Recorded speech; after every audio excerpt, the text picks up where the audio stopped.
이 시간 우리 하나님 앞에 예배하러 나오신 여러분을 우리 주님의 이름으로 환영합니다. 벌써 화요일이네요. 그렇죠? 하나님이 우리 한 주의 삶에 우리가 정말 더 행복했다라는 이야기들을 좀 이렇게 이야기할 수 있는 그런 한 주의 삶을 주시기를 소망합니다.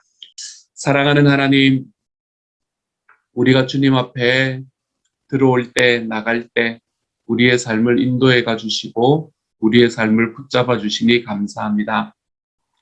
환난이 있을 때, 고난이 있을 때 우리의 삶에 주님의 은혜가 무엇인지를 깨달을 수 있는 시간을 허락하여 주시니 감사를 드립니다.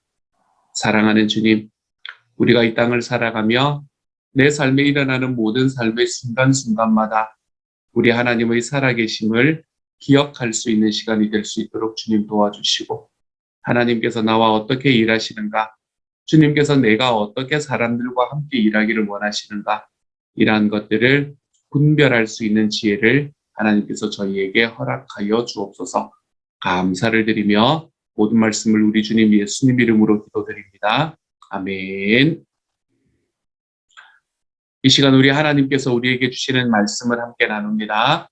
에스라 4장 11절부터 24절까지의 말씀입니다. 에스라 4장 11절부터 24절까지의 말씀을 우리 같은 목소리로 읽도록 하지요. 함께 읽습니다. 시작. 아닥사스다 왕에게 올린 그 글의 초본은 이러하니, 강 건너편에 있는 신하들은 왕에게 아뢰나이다. 당신에게서 우리에게로 올라온 유다 사람들이 예루살렘에 이르러 이 패역하고 악한 성읍을 건축하는데 이미 그 기초를 수축하고 성곽을 건축하오니, 이제 왕은 아시옵소서. 만일 이 성읍을 건축하고 그 성곽을 완공하면 저 무리가 다시는 조공과 관세와 통행세를 바치지 아니하리니 결국 왕들에게 손해가 되리이다. 우리가 이제 왕궁의 소금을 먹음으로 왕이 수치당함을 참아보지 못하여 사람을 보내어 왕에게 아뢰오니, 왕은 조상들의 사기를 살펴보시면 그 사기에서 이 성읍은 패역한 성읍이라 예로부터 그 중에서 항상 반역하는 일을 행하여 왕들과 각 도에 손해가 된 것을 보시고 아실지라 이 성읍이 무너짐도 이 때문이니이다. 이제 감히 왕에게 아뢰오니 이 성읍이 중건되어 성곽이 준공되면 이로 말미암아 왕의 강 건너편 영지가 없어지리이다 하였더라. 왕이 방백 르훔과 서기관 심세와 사마리아에 거주하는 그들 동관들과 강 건너편 다른 땅 백성에게 조서를 내리니 일러스되 너희는 평안할지어다. 너희가 올린 글을 내 앞에서 낭독시키고 명령하여 살펴보니 과연 이 성읍이 예로부터 왕들을 거역하며 그 중에서 항상 패역하고 반역하는 일을 행하였으며, 옛적에는 예루살렘을 다스리는 큰 군왕들이 있어서 강 건너편 모든 땅이 그들에게 조공과 관세와 통행세를 다 바쳤도다. 이제 너희는 명령을 전하여 그 사람들에게 공사를 그치게 하여 그 성을 건축하지 못하게 하고 내가 다시 조서 내리기를 기다리라. 너희는 삼가서 이 일에 게으르지 말라. 어찌하여 화를 더하여 왕들에게 손해가 되게 하려 하였더라. 아닥사스다 왕의 조서 초본이 르훔과 서기관 심세와 그의 동료 앞에서 낭독되매 그들이 예루살렘으로 급히 가서 유다 사람들을 보고 권력으로 억제하여 그 공사를 그치게 하니, 이에 예루살렘에서 하나님의 성전 공사가 바사왕 다리오 제2년까지 중단되니라. 아멘. 오늘의 말씀은 우리가 조금 이해가 필요한 말씀입니다. 이게 어떻게 어제의 말씀과 오늘의 말씀이 4장의 말씀은 왜 조금 복잡할 수 있다고 제가 24절을 설명을 하면서 다시 말씀을 드리겠다고 제가 어제 말씀을 드렸는데, 이 4장은 조금 생각을 해봐야 되는, 좀 이제 전체적인 내용을 좀 알아야 되는 그런 말씀입니다. 일단 오늘의 말씀부터 먼저 한번 살펴보도록 하죠. 오늘의 이야기는 페르시아의 지방 행정가인 르훔이라는 사람을 비롯해서 많은 사람들이 아닥사스다라는 왕 앞에 보낸 편지의 내용을 이야기를 하고 있습니다.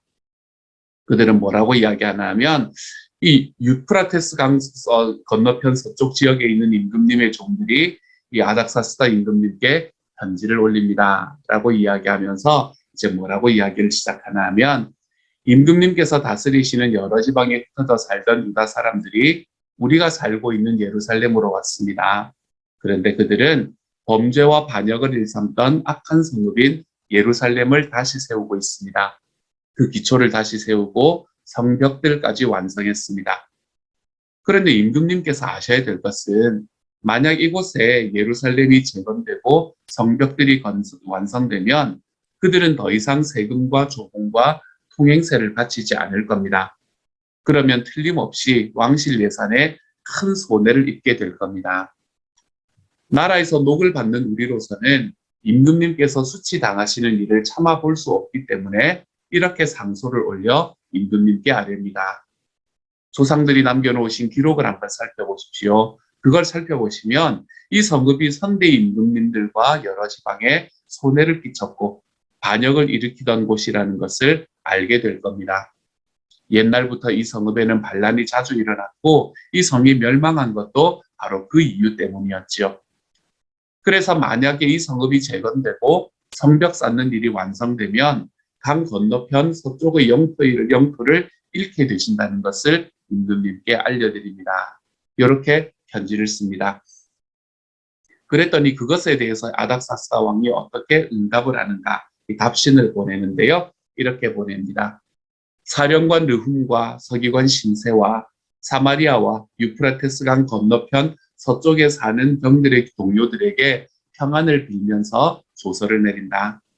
너희가 우리에게 보낸 그 상소문은 내 앞에서 잘 낭독되었다. 내가 그 편지의 내용을 듣고 명령을 내려서 조사해 봤더니 과연 이 성읍은 예로부터 여러 왕들을 대항해서 반기를 든 적이 있었고 반란과 반역이 그 성에서 계속해서 행해졌음이 밝혀졌다. 그런데 그것뿐만이 아니라 그 지역은 한때는 강한 왕들, 이제 다윗과 솔로몬을 이야기하는 거거든요. 강한 왕들이 일어나서 예루살렘을 다스리면서 유프라테스 강 건너편인 서쪽 지역을 지배했고 그들이 조공과 조세와 통행세를 거두기도 했음을 확인했다. 그러므로 경들은 법령을 만들어서 이 사람들이 지금 하는 일을 중단시켜라. 다음에 내가 다시 명령을 내릴 때까지 그들이 성읍을 재건하지 못하게 하여라. 병들은 이 일에 태만하지 않도록 주의해라. 그리하여 왕실이 화를 입거나 손해를 보는 일이 없게 해라. 라고 이야기를 하죠. 요거를 듣고 이 르훔과 서기관 심세와 그의 동료들은 급히 예루살렘 유다 족속에게로 갑니다. 그리고 그들은 아닥사스다 왕의 직서를 다른 사람들 앞에서 낭독하고 자신들의 권력과 군대를 동원해서 예루살렘 성읍에서 하는 이들이 하던 일을 중단시키게 되지요. 그리고 24절이 나옵니다. 이 24절의 말씀에서 보면 뭐라고 이야기하나 하면 이에 예루살렘에서 하나님의 성전 공사가 바사왕 다리오 제2년까지 중단되니라 라고 이야기합니다. 근데 여러분 요 24절의 말씀은 사실은 1절부터 5절까지의 말씀의 요약입니다. 이게 조금 복잡하다라고 이야기하는 게 그런 의미예요. 이 4장은 섞어 짜인 역사를 우리에게 보여주고 있습니다. 1절부터 5절까지의 말씀은 언제 역사를 이야기를 하나 하면 이 성전을 건축할 때의 역사, 그때의 역사를 이야기를 해요. 그리고 6절부터 시작을 해서 23절까지의 말씀은 중간에 뚝 들어와 있는 역사인데요. 그거는 뭐에 관한 이야기를 하고 있다 하면 성벽을 건축을 할 때의 역사를 이야기를 합니다. 그래서 여러분 여기에 보면은 계속해서 성곽, 성읍 16절 같은 데 보면 그런 이야기들이 나오는 걸 볼 수 있잖아요. 그렇죠? 그러니까 요거는 성전을 건축할 때 이야기가 아니라 성읍을 건축할 때 이야기입니다. 실제로 아하수에로 왕은 이 성전을 건축하는 것보다 60년 뒤의 사람이고요. 그리고 아닥사스다 왕은 그것보다 90년 이후의 사람입니다.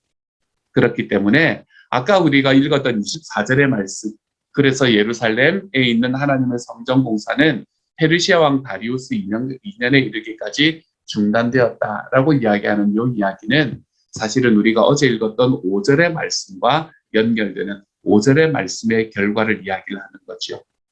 그러면서 중간에 성벽의 건축을 이야기를 하는 이유는 어떤 이유인가 하면 아마도 이런 이제 이 에스라라는 사람은 나중에 후기를 살았는데 자기 이전에 있었던 역사를 기록하고 있는 거거든요. 이때도 이런 일이 있었다. 하나님의 일을 하려고 할 때에 대적들의 방해가 얼마나 큰가라는 것을 강조하기 위해서 중간에 이렇게 집어넣어 놓은 그런 역사의 내용인 것 같습니다. 여러분, 그 아하수에로라는 사람의 이름을 우리가 어제 보았는데, 아하수에로라는 사람은 기억이 나시나요? 이 에스더의 남편이었던 사람이잖아요. 그렇죠? 그리고 페르시아의 왕이었던 사람이었고요. 그리고 아닥사스다라는 사람도 이 느헤미야를 그거로 보낸 총독으로 예루살렘으로 보냈던 바로 그 왕이 아닥사스다라는 왕입니다. 나중에 우리가 느헤미야 말씀을 보게 될 때에 함께 만나게 될 사람이기도 해요. 어쨌든 이거는 하나님의 일을 하려는 데는 반대자는 언제나 있다라는 이야기를 좀 강조하기 위해서 여러 시대 이야기를 한 곳에 모아서 기록한 그런 말씀이 이 4장의 말씀이다라고 생각을 하시면 되겠습니다. 어쨌든 그 땅에 남아있던 백성들로 인해서 이제 6절부터 24절, 23절까지의 말씀에 나타나는 그 스토리 때문에 성전의 역사가 멈추어진 것은 아니지만 어쨌든 그 땅에 남아있는 백성들의 방해로 인해서 하나님의 성전 공사는 결국 중단됩니다. 그래서 페르시아 왕 다리오가 왕으로 다스린 2년, 다리오 2년까지 약 16년간 성전 재건 사업이 멈추게 되는 것을 우리는 24절의 말씀에서 볼 수 있게 되지요. 하나님의 성전을 짓겠다고 왔는데 성전의 사업이 멈추어졌습니다. 그리고 이 똑같은 일은 나중에 성벽을 건축할 때도 똑같이 일어나는 것을 볼 수 있게 돼요.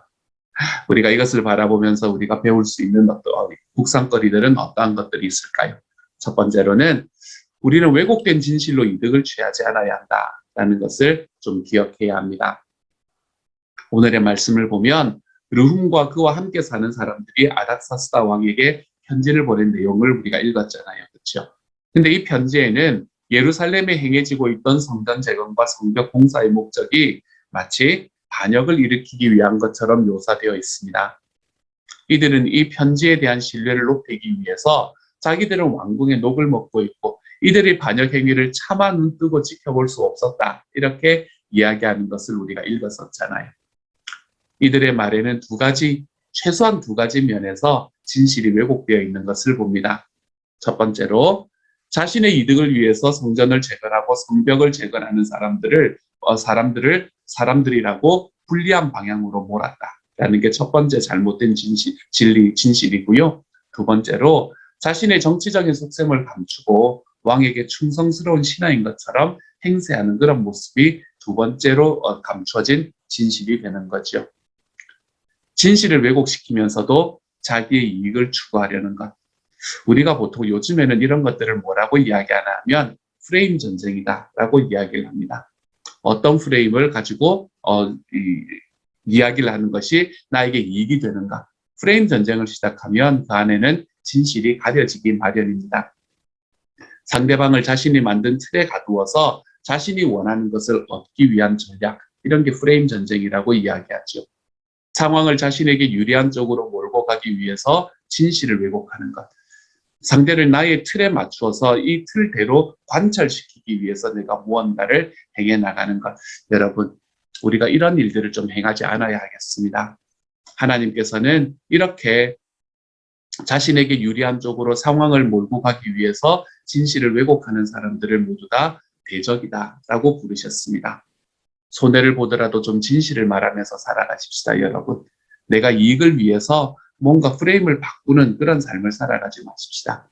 왜곡된 진실로 이득을 취하는 사람을 하나님께서는 대적이다라고 말했다는 것을 좀 기억하고 우리가 정말 나의 이익보다는 삶의 진실을 우리의 삶에서 좀 추구하며 살아가 볼 수 있는 하나님의 사람들이 되어 가시기를 소망합니다. 두 번째로 우리는 양측의 입장을 좀 들어보면서 분별력을 잃지 않아야 합니다. 대적들이 보낸 이 편지를 읽고 아닥사스다 왕은 예루살렘에 대한 역사적인 사건들을 조사하게 했습니다. 실제로 살펴보라 그랬잖아요. 그렇죠? 그래서 조사하게 합니다. 조사관들은 그 조사 결과 그들이 말이 옳다라고 결론을 내렸던 것 같습니다. 그래서 그는 이 성벽을 재건하는 것을 중단시키게 되지요. 그런데 이 같은 이 왕의 판단은 공정하지를 못했습니다.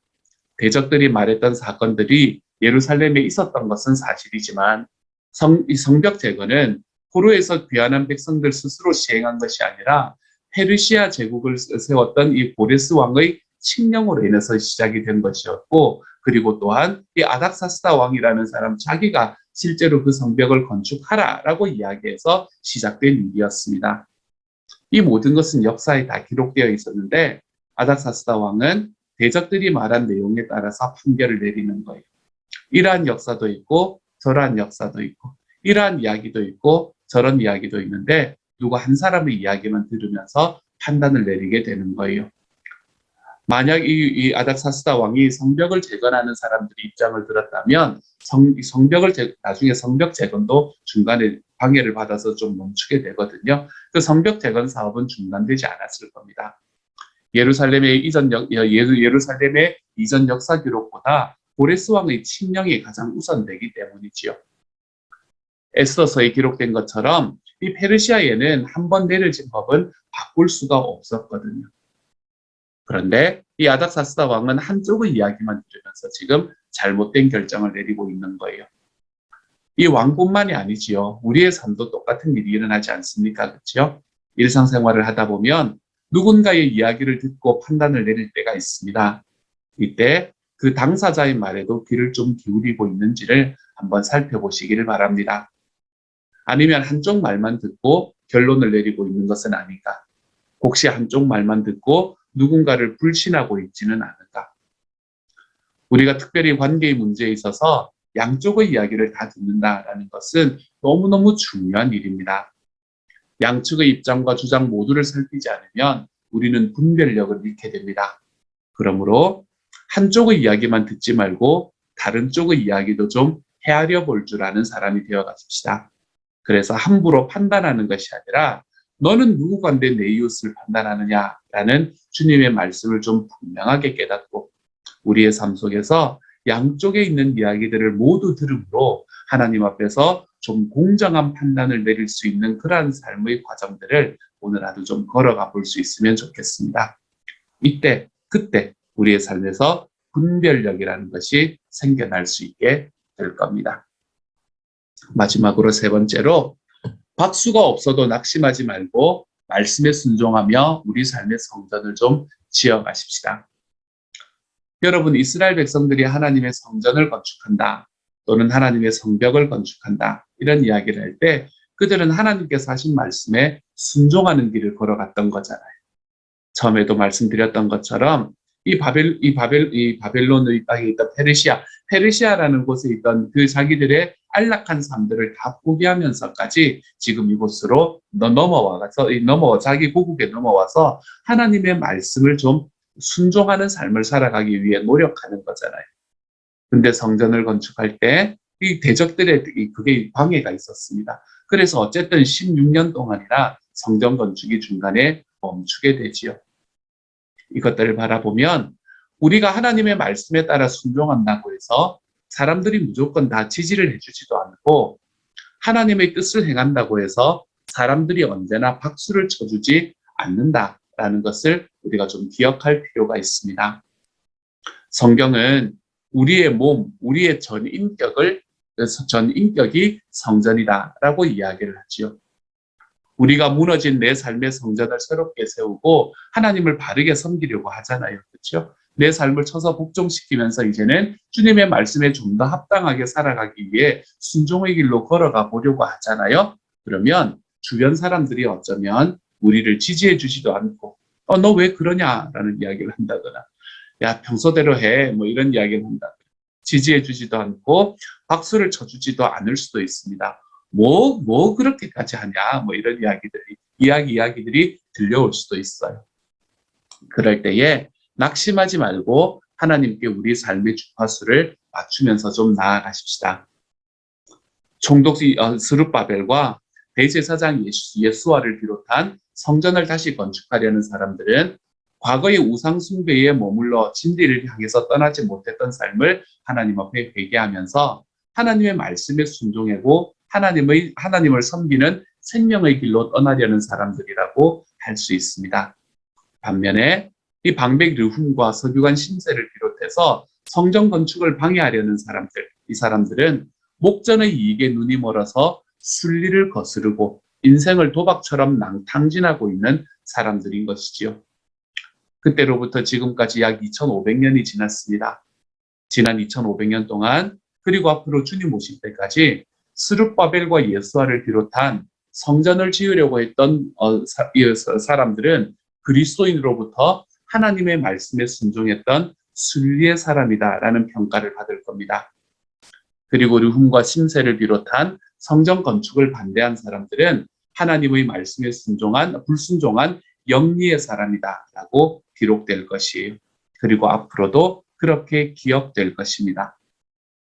그러므로 사랑하는 여러분, 박수가 좀 없어도 주변 사람의 인정함이 좀 없어도 오늘 하루도 하나님의 말씀에 순종해 볼 수 있는 순리의 사람으로 살아가 보시기를 소망합니다. 혹 우리가 진리의 삶을 사는 것을 곱지 않는 눈으로 쳐다보고 오해를 좀 받게 된다고 하더라도, 그래서 좀 억울하신다고 하더라도 하나님께서 마음과 정성을 다하여서 심어주신 곳에서 어제를 떠나는 삶, 이들이 지금 이 예루살렘에서 떠나서 이 페르시아에서 떠나서 지금 예루살렘으로 와 있는 것처럼 어제를 떠나는 삶을 좀 지속적으로 살아가십시다, 여러분. 그래서 그렇게 살아간다면 우리 삶의 성전, 이들이 지금 지으려고 하는 성전처럼 우리 삶의 성전도 날마다 굳건하게 세워져 갈 것입니다. 이라는 종 속에서 오늘 하루도 살아가는 하나님의 사람이 되기를 소망합니다. 늘 좋은 이야기, 늘 칭찬을 들으면서 살아가지 못할 수도 있습니다. 하지만 그러한 과정 속에서 왜곡된 진실로 이득을 취하는 삶을 살아간다거나 아니면 한쪽의 이야기에 귀를 기울여서 누군가를 판단하는 자리에 쉬 들어간다거나 아니면 우리의 삶에 낙심하며 살아가는 그러한 삶으로 걸어가지 말고 우리 주님께서 말씀하신 것에 순종하는 삶을 내가 좀 지속적으로 살아가며 어제와 다른 나를 오늘 하루도 만들어냄으로 인해서 우리의 삶의 성전도 하나님 앞에 올바르게 지어져 가볼 수 있는 하나님의 사람들이 되어 가시기를 우리 주님 이름으로 축복합니다. 이러한 일이 오늘 하루는 우리 한 사람 한 사람에게 나타나지만 이러한 일이 우리의 목장과 교회에서도 계속해서 좀 나타나 볼 수 있는 그런 오늘 하루가 되어 가시기를 우리 주님의 이름으로 축복합니다. 사랑하는 하나님, 하나님께서 은혜를 더하여 주셔서 감사합니다. 주님께서 저희들에게 다른 사람이 인기를 얻지 못한다고 하더라도 사랑하는 주님, 우리가 주님의 말씀에 순종하며 살아가는 사람이 좀 되도록 하나님 도와주십시오. 주님, 나의 이익을 위해서 진리를 왜곡하지 않게 하나님 도와주십시오. 프레임 전쟁 같은 거 하지 않도록 나와 가까운 사람들 안에서는 우리 공동체 안에서는 주님 프레임 전쟁 같은 거 하지 않도록 하나님께서 도와주십시오. 사랑하는 주님, 하나님께서 우리에게 정말로 오늘 하루 살아가는 삶의 과정 속에서 우리 주님과 함께 동행하는 삶을 걸어갈 수 있도록 하나님 도와주시고 주님의 말씀에 순종하며 살아가서 주님 정말 한쪽의 입장에만 귀를 기울이는 것이 아니라 주님 양측의 이야기에 함께 귀를 기울여 분별력 있는 삶을 살아가 볼 수 있는 하나님의 사람이 되도록 주여 도와주옵소서. 오늘 하루 우리가 이렇게 살아가는 삶으로 우리 하나님 앞에서 나의 성전을 세워나갈 수 있는 하나님의 사람이 되도록 주여 도와주옵소서. 모든 말씀 우리 주님 예수님 이름으로 기도드립니다. 아멘. 하늘에 계신 우리 아버지여 이름이 거룩히 여김을 받으시오며 나라 임하옵시며 뜻이 하늘에서 이룬 것 같이 땅에서도 이루어지이다. 오늘날 우리에게 일용할 양식을 주옵시고 우리가 우리에게 죄 지은 자를 사하여 준 것 같이 우리 죄를 사하여 주옵시고 우리를 시험에 들게 하지 마옵시고 다만 악에서 구하옵소서. 대개 나라와 권세와 영광이 아버지께 영원히 있사옵나이다. 아멘.